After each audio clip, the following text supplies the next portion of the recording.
Actually ರೀಸೆಂಟಾಗಿ ನನ್ನ ತಂಬಾಕು ಬಗ್ಗೆ ಮಾತಾಡಿದ ಒಂದು ರೀಲ್ ವೈರಲ್ ಆಯ್ತು. ಅದಾದಮೇಲೆ ದಿವ್ಸಕ್ಕೆ 100 DM ಇರ್ತಾವೆ ನಂಗೆ ಆಸ್ಕಿಂಗ್ ಮೇಡಮ್ ತಂಬಾಕು ತಿನ್ನೋದು ನೀವು ಬಿಡಿಸ್ತೀರಾ, ಅದಕ್ಕೆ ಟ್ರೀಟ್ಮೆಂಟ್ ಏನಾದ್ರು ಕೊಡ್ತೀರಾ ಅಂಥೇಳಿ.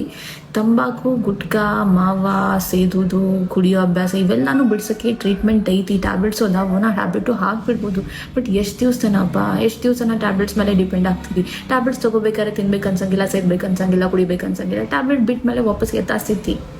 ಎಲ್ಲಿವರೆಗೂ ನಿಮ್ಮ ಮನಸ್ಸು, ನಿಮ್ಮ ಬುದ್ಧಿ ನಿಮ್ಮ ಕಂಟ್ರೋಲ್ ಆಗಿರಂಗಿಲ್ಲ, ನಿಮ್ಮ ಹತೋಟಿ ಒಳಗಿರಂಗಿಲ್ಲ, ಅಲ್ಲಿವರೆಗೂ ಯಾವುದೇ ಚಟ ಬಿಡೋಕ್ಕಾಗಿಲ್ಲ. ದೇವ್ರ ಕೆಳಗಿಳಿದು ಬಂದ್ರೂ ಈ ಚಟ ಬಿಡಿಸೋಕ್ಕಾಗಿಲ್ಲ.